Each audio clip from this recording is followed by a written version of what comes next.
পবিত্র শিবানী কোরআনে পাক থেকে 2টি আয়াত এবং 2টি হাদিস তেলাওয়াত করছি। অল্প সময়ের ভিতরে কোরআন এবং হাদিসের সমন্বয়ে কিছু কথা কিছু আলোচনা করার চেষ্টা করব, যদি আল্লাহ তৌফিক দান করেন।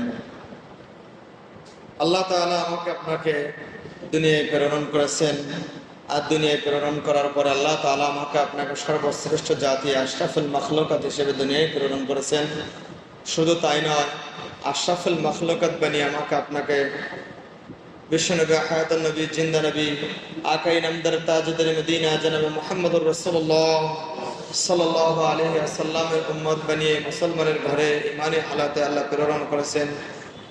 এরপরে আল্লাহ তাআলা আমাকে আপনাকে এতটা নিয়ামত দান করেছেন। এরপর আল্লাহ তাআলা যে শেষ নবীর উম্মত বানিয়ে এই আল্লাহ তাআলা সবচেয়ে জলিল কদর যেই নবী, সেই নবীর উপর আল্লাহ তাআলা কোরআনকে অবতীর্ণ করেছেন। এই কোরআনের ভিতরে আল্লাহ তাআলা সব কিছু আমার আপনার সামনে চলার পথ, পিছের চলার পথ, ডাইনে বামে উপরে নিচে সব কিছু আল্লাহ তাআলা কোরআনের ভিতর দিয়েছেন। যদি মানুষ সেটা রিসার্চ করে বের করতে পারে তাহলে মানুষের জন্য সেটা মঙ্গলজনক হবে। আর যদি সেটা আমি আপনি যদি সেটা পড়তে না জানি, সেটা অর্থ না বুঝি, তাহলে আপনার জন্য অসম্মানজনক একটা কারণ হয়ে দাঁড়াইবে। তার কারণ যে একজন মুসলমান সে যে কোরআনে পাক যদি তেলাওয়াত করতে না পারে, তাহলে তার মতো হতভাগা বঞ্চিত আর কেউ হইতে পারে না। তার কারণ যে এই কোরআনে পাক আল্লাহ তাআলা আমার আপনার নবীর উপর, আমার আপনার উপর আল্লাহ তাআলা রহমত স্বরূপ দিয়েছেন। আর সেই রহমতকে যদি আমরা পিছনে ফেলিয়ে রাখি, তাহলে আপনি আমার আপনার দুর্ভাগ্য ছাড়া আর কিছুই নয়। তার কারণ এই কোরআনটা আল্লাহ তাআলা মানব জাতির জন্য হিদায়াতের পথ দেখিয়ে দিয়েছেন, হিদায়াত স্বরূপ দিয়েছেন, রহমত স্বরূপ দিয়েছেন। আর এই কোরআনটা দেখবেন ইহুদি খ্রিস্টান যারা আছে, বড় বড় বিজ্ঞানী যারা আছেন, তারা দেখবেন এই কোরআনটা পড়ে রিসার্চ করে অর্থ জেনে কিন্তু তারা মানে না।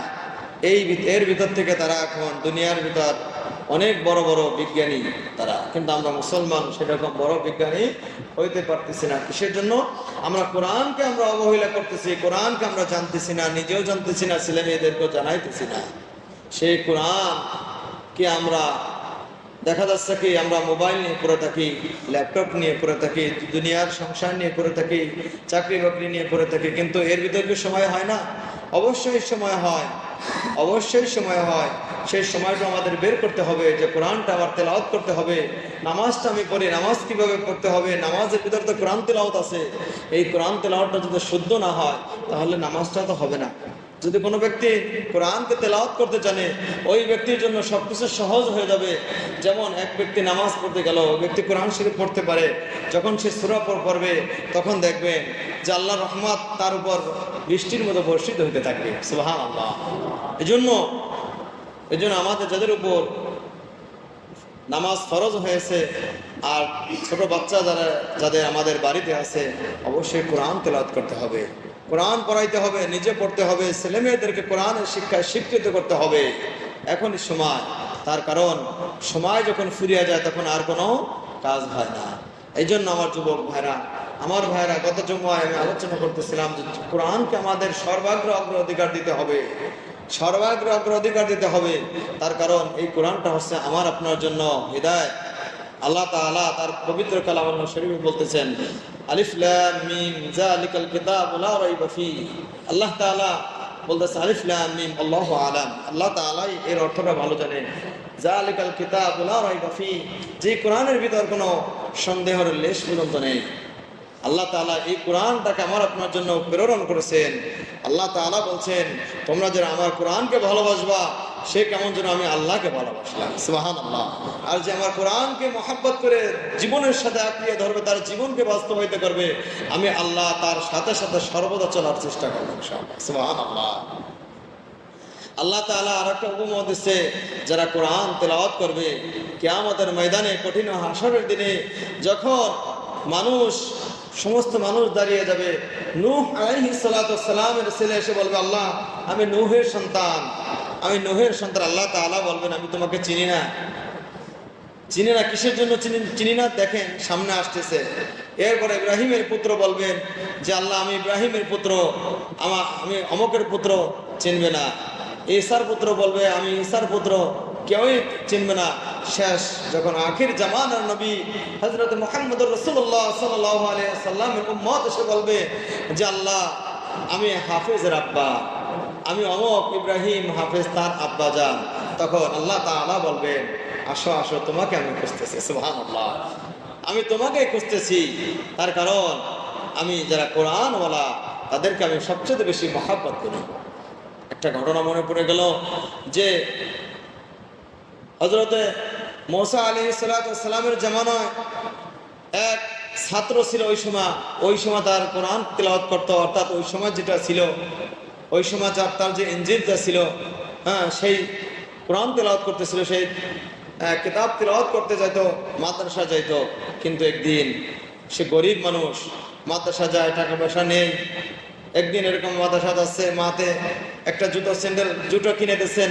তো জুতো কিনে দেওয়ার পরে মা, অনেক দিন হয়ে গেছে মা অন্যের বাড়িতে কাজ করে, কিন্তু জুতা যে ছিঁড়ে গেছে এটা মা জানে না। ওই নাম ছিল, ওই ছাত্রটার নাম ছিল আবু ইউসুফ।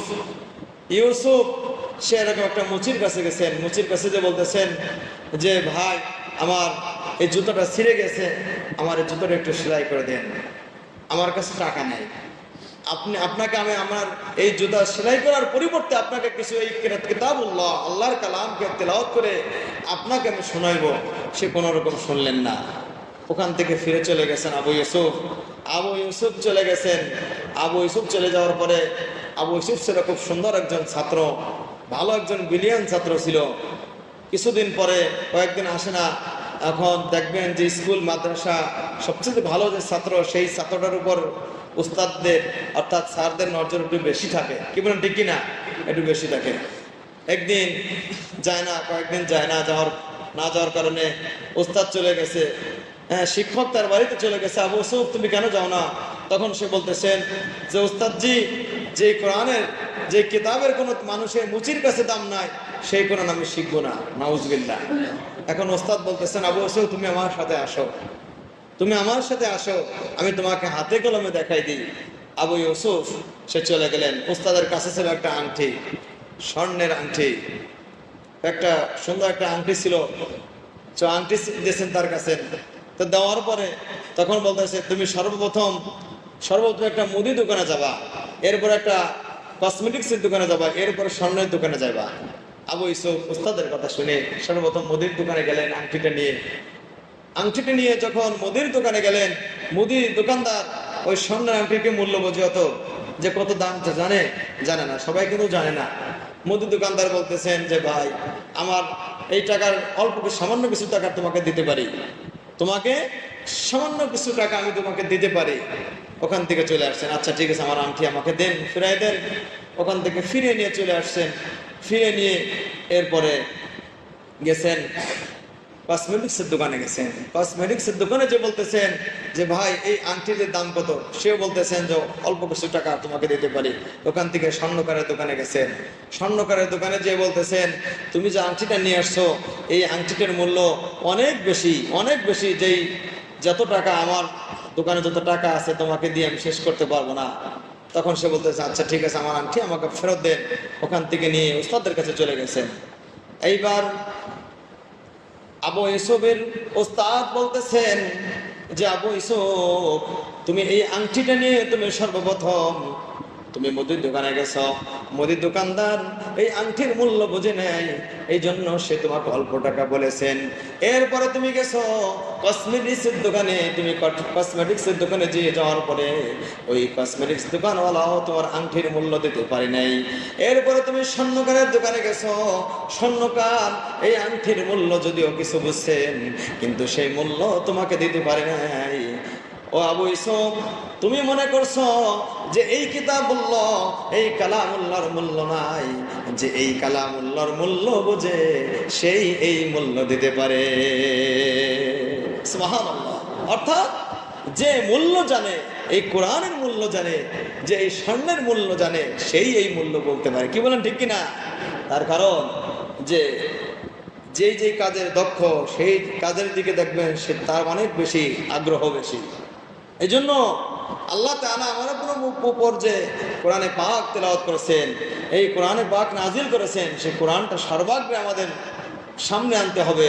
এই জন্য আল্লাহ তাআলা কোরআনের ভিতরে বলতেছেন, ইয়া আইয়ুহাল্লাযীনা আমানু তাকুল্লাহা হাক্কা তুকাতিহি ওয়া লা তামুতুন্না ইল্লা ওয়া আনতুম মুসলিমুন।